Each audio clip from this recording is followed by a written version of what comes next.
Life. My name is Ken Burkey, and back seriously by popular demand, Lanise Hargett is in the house. How are you? Great, thank you for having me. Every time you're here, Twitter just lights up all please. over. Yes, they want you back. They love your hair, they love your glasses, your fashion, but most of all, your amazing wisdom, especially when it comes to children and parenting. And so this is really good. Our audience right now is locked in. I mean, they're going to take notes.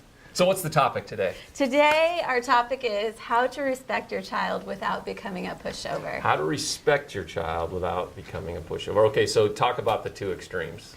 Well, for one, as parents, we say the first thing we think of is, why in the world would I respect my child? I need my child to respect me. Yeah, right. And if I respect my child, does that mean that I'm going to be giving in to them all the time, Right. becoming a pushover? So, we think that it's, when we hear the word respect, we think that there's a superior one and a less superior one. Okay. When we hear the word respect, and we just want to talk today about that's not the case, that we can have respect for our child, and then in return, our child can have respect for us. So there's the extreme of not having respect for a child, or being overbearing in one way, or we've seen the other parents too that let the child run all over him. Absolutely. And that's not respect either, though. Absolutely. Permissiveness is not respect, and domineering or authoritarian parenting isn't respect as well. So define respect then. So respect is a feeling of deep admiration for someone or something elicited by their abilities, qualities, or achievements. Oh, okay. All right. Okay. Say that again slower. A feeling of deep Respect. admiration Okay. for someone Okay. or something elicited by their abilities, qualities, or achievements. Okay. All right. I got it that time. So Yeah. so the question is, how do I have a heart of positive parenting and respect when there is such challenging behavior? Yes. How do I look at my child with and total, like something has elicited this deep respect for you when you see such challenges in a child, which is completely normal. Yeah, and if you think when you have this little baby who has not caused you any problems yet, you do respect them, you admire them, Yes. this beauty, and you're in awe, and then Yes. then they can begin to walk, and Yes. they can begin to talk, and they Yes. and they talk back, Yes. and then that goes, yeah, And then the struggles begin. right, Then the conflict starts. yeah, And then that admiration dwindles, and you say, why in the world are you so strong-willed? Or why in the world won't you obey? Or what is it about it? And first of all, what we know is that it's completely normal. It is completely normal. The conflict and struggles of parenting are normal. Yeah. And if we go into parenting thinking that it's just going to be easy, that is just, false. It's not but going to knowing be. something is normal is huge. It is. It's huge because sometimes we think we're failures, or Yes. what's wrong with my kid? He's demon possessed. Yes. Or all of these things, and you're like, oh no, this is normal. That helps in the respect part of it. It totally does. And when we look at children, especially young children, and to be honest, all the way through adolescence, we believe that if we show a child one time that they're going to get it, and then we expect them to perform eloquently. And that is not the nature of humanity, much less children, much less humans as well as Right. adults. It's not our nature to be taught something once and Right. then to just get it. To look at children and to teach them something and then immediately expect a positive return is not realistic.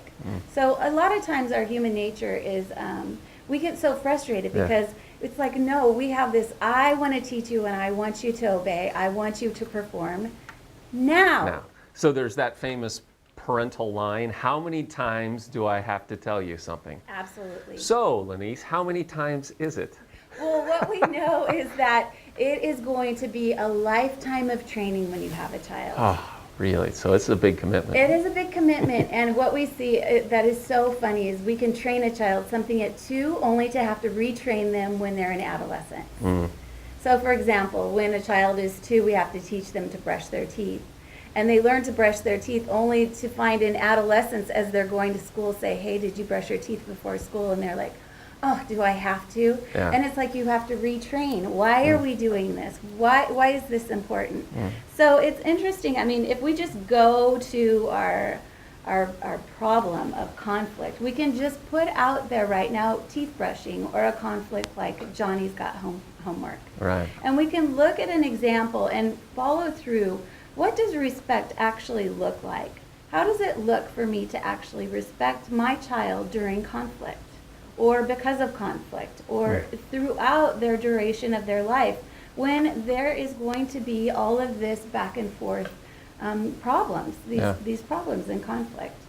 So you just telling us what is normal, a parent knowing something is normal helps kind of keep the exasperation or the anger, and there's something powerful when even a kid is not doing well or they're struggling or they're forgetting or they're even rebelling, when a parent continues to say, you matter, you're valuable, I admire you. Yes, absolutely. But kind of take us through a journey of what this could look like, an example. Well, for example, what is always a conflict in most homes typically is Johnny's playing and it's time to do his homework. It doesn't matter how old Johnny is. Right. There's conflict. He needs to get his homework done. Right. So a lot of times we think, you know what, it's my way. We're getting your homework done now because I know homework's important and I'm going to draw a line in the sand. Yeah, you're the boss, you're I'm the parent. Boss. I'm the boss, and it's going to be my way, and you are going to do your homework because it's getting late. Or the other extreme is that it's permissiveness. Okay, Johnny, you don't have to do your homework. Or whenever it's convenient, Johnny, go ahead and do your homework whenever you want. And so what we know is that within respect, it's not either. It doesn't have to be either. Yeah. It doesn't have to be hard lines in the sand. And that kind of goes back to our authoritarian parenting that we've talked about frequently. Is authoritarian parenting effective? What we know with children, and we'll just go over it again, is that when you create lines in the sand with children, what does it do to a child? It immediately raises, oh my goodness, I don't want to do this, and I don't want to obey you. Yeah. And you are coming across super strong. Right. Creates rebellion. It's just human nature. It creates combativeness, usually. Right. Or what else can happen is it creates a shutdown in the child. And usually either of those responses is created by emotion. So if the parent gets angry, what's going to happen is the child is going to not focus on your request. He's going to focus on your anger. And he's going to look at your anger and he's going to do the whole cortisol and in his brain and adrenaline, and he's going to be flooded with that, and he's probably going to go to fight or flight. Right. So he's going to come depending on personalities, how they're wired, their past background. And so of course we know fight or flight is not a good situation for children. So what happens in the fight? That's where we see so many times where anger produces anger. So what happens is the child is coming back at the parent, creating more anger in the parent. So we have now not only conflict, we have fighting, complete fighting. Or we have the shutdown, which, the child is just shut down and either goes to complete compliance or shut down in that he just disassociates and isn't present, just like whatever, he ignores. Okay, so this is hard though because the child has to do the homework. The hard part is the child needs to do the homework. And so in this situation, what do we do to have boundaries, to create children that know that their parents know what's best for them, but yet have the child know that he as an individual is respected? Okay, take notes. Take notes. Here we go. How do we do this? When we do this, we're just going to take our situation with Johnny. First of all, Johnny's got something going on. He's playing. Right. Or, you're a teenager. And you said play is good. And playing is amazing. Yeah, you did a whole show on playing is good. Absolutely. It's so good. And it's great that he's doing that. And you probably set him up playing before his homework. At least he's not inside doing games. Absolutely. He's out. Absolutely. So when you confront Johnny and say, you know what, it's time to do your homework. And he says, I don't want to do it. And then you enter into his world and say, you know what, talk to me about why you don't want to do your homework. Usually what happens is you have opened up dialogue with your child. And what's going to happen is you'll probably start getting a story. I'm playing and I'm having this race between my two Hot Wheel cars, and one guy's the bad guy and one guy's the good guy. And the good guy... Oh, that is so cool. Yes, and you I love enter in Hot the Wheels. whole story of their environment, and you get to have this relationship with them, and you actually get to enter in to what is happening in their head. Now, if you think this isn't true for teens as well, Yeah. it's the same with teens. When you enter into their world and say, you know what, I know you're watching TV, but it looks like it's time to have your homework done. And they say, you know what, I don't want to do it right now. But you engage with them and say, you know what, I understand you don't want to do your homework. Why don't you tell me about why you don't want to do it? Right. And then you enter into their world, and when they say, you know what, I just got home from practice. I'm super hungry. Yeah. And I'm incredibly tired. You can open up a whole conversation about what happened in practice. That's good. And most of the time, that word respect is coming out. There's yes, there's a mutualness. And so Yeah. what you've done is that you've engaged them. I want to just put out there right now a warning for parents. This happens when the child is used to you looking at them in the eye and creating a pattern of listening. Wow. When you don't require that your children look at you in the eye and talk to you, then they're not going to respect you, and they're not going to look at you in the eye and listen to you or talk to you. So what does that mean? It means that when they're talking to you, you're looking at them in their eyes, and when they're talking to you, they're looking at you in your eyes. Wow. So real communication, real dialogue, listening. Those are powerful things. Listening, and it's a big warning for parents right now. Yeah. I cannot tell you how many parents I watch, they're looking at their iPhone and their kids talking to them. Yeah. And they're and as they're looking at their phone.